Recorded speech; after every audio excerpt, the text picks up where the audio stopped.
Tangkap harimau seperti ini dulu.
Kami dari Satreskrim Polresta Sidoarjo unit Resmob telah mengamankan satu orang pelaku, yang satunya adalah DPO. Satu orang pelaku tersebut adalah Muhammad Robi Idris, alamat Nganjuk.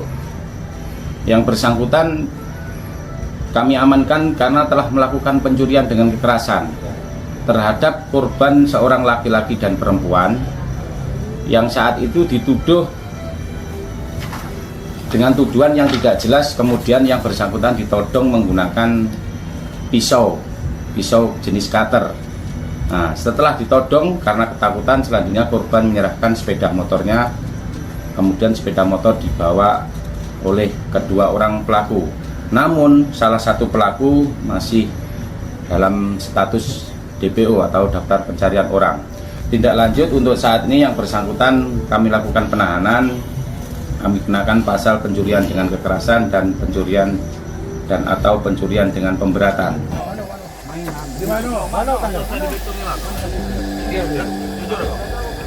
Ini bukan tas kau? Iya. Hah? Dokumentasi. Mana? Dikontrakan ya? Dikontrakan. Mana? Mana? Di bawah pinjam. Cuma 3 mana? Di kontrakan. Hah? Ayo, kan di pulau, Pak. Oh, pulau, Pak. Benar, Pak. Bu, jangan video kan, Bu? Jangan. Jangan ada motor, bukan. Udah.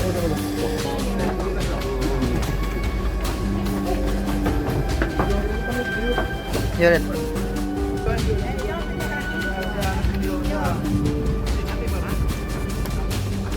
Pada diri sendiri lah. Iya, ini Pak.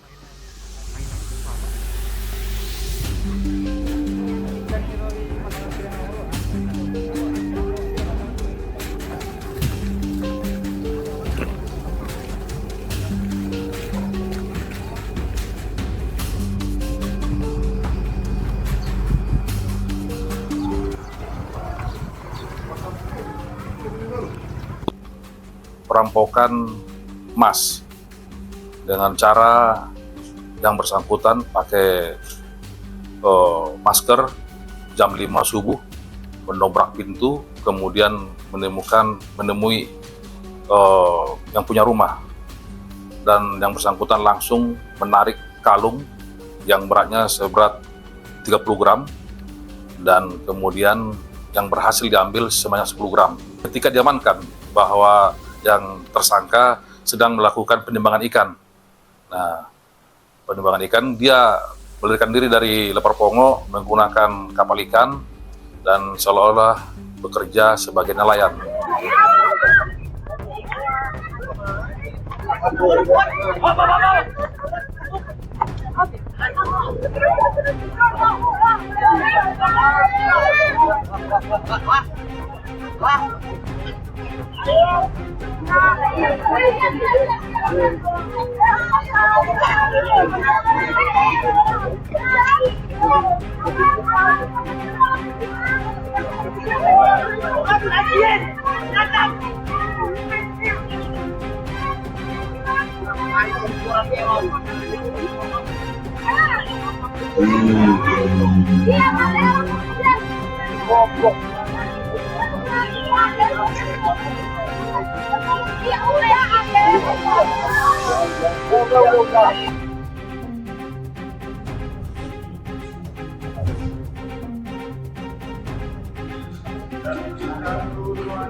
yang sudah kita lakukan penahanan dan kita juga masih lakukan pengembangan terhadap para dan pengembangan dengan rekan-rekan baik Polda Metro dan rekan-rekan gua juga BR melakukan pengejaran. Selamat malam, salam sejahtera untuk kita semua.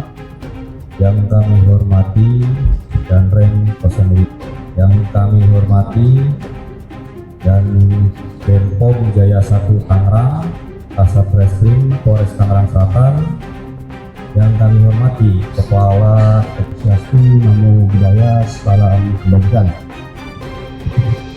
Yang pertama adalah korban bersama dengan siapa, bahwa memang dari hasil pemeriksaan kita dari tukang sate, baik dari rekan tukang penjual kopi juga sebelahnya, memang korban di sana bersama dengan rekan lainnya sudah juga kita ambil keterangan sebagai saksi membenarkan. Jadi memang kita awal tahun mengidentifikasi para pelaku berdasarkan keterangan saksi-saksi tersebut, di mana kita sudah lakukan pemeriksaan saksi rekan yang ada di sana, kemudian tukang sate, karena memang kalau pencitraan dari CCTV agak cukup susah.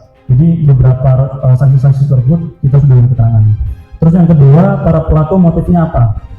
Jadi memang dari hasil penyidikan kami, motifnya adalah memang karena berebutan terkait antrian sate, kemudian ada satu yang memantik dengan nada tinggi, kemudian ada pemukulan dari satu tersangka awal. Karena dimana namanya kita psikologi massa, satu orang berbuat pasti yang lain mengikuti, hingga akhirnya orang yang tidak emosi pun ikut emosi, demikian.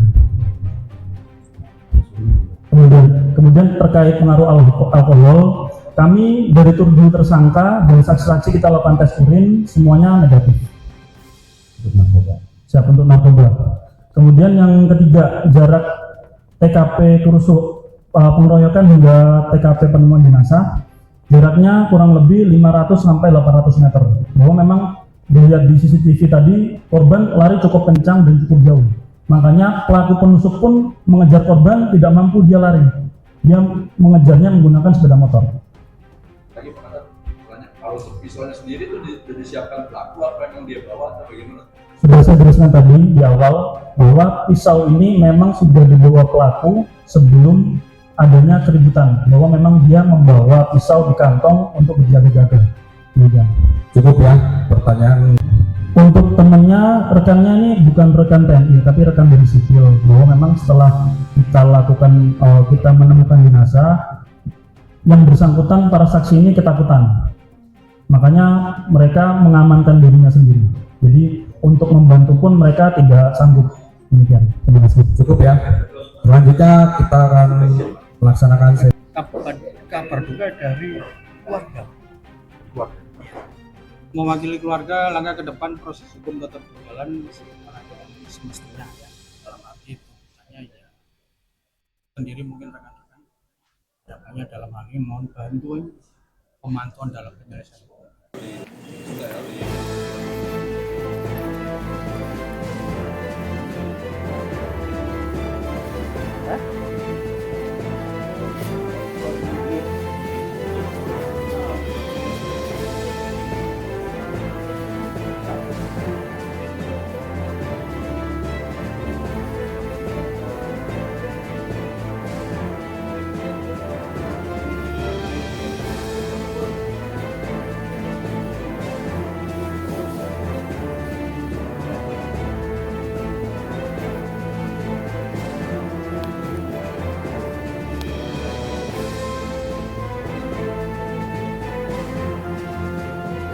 Beda sama Gardan. Sama Gardan sama. Sama Gardan, hah? Sama.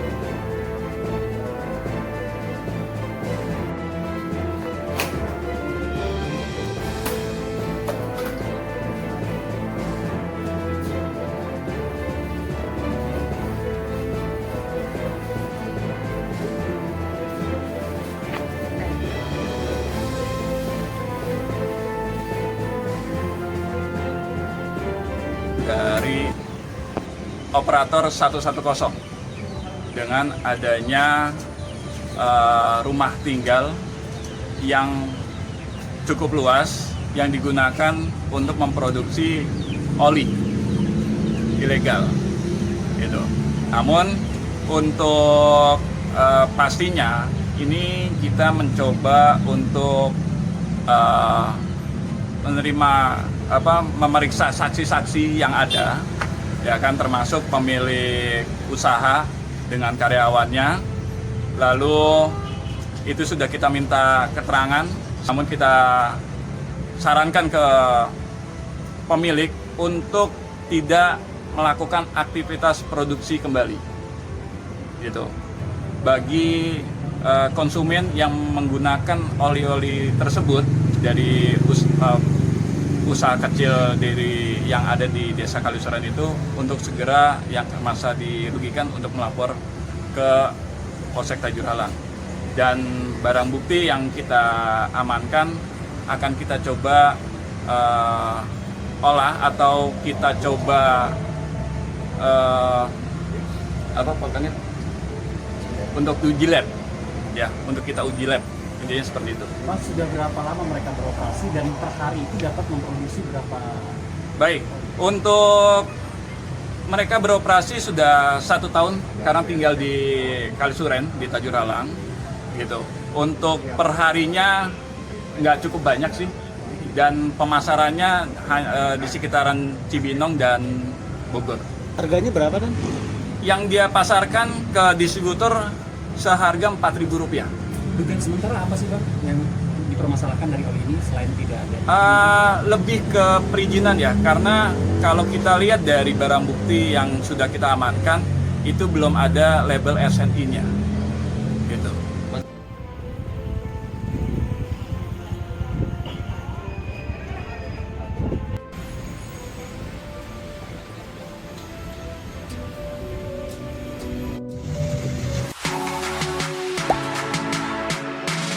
Gak sempet baca? Dengerin aja, klik icon text to speech di okezone.com.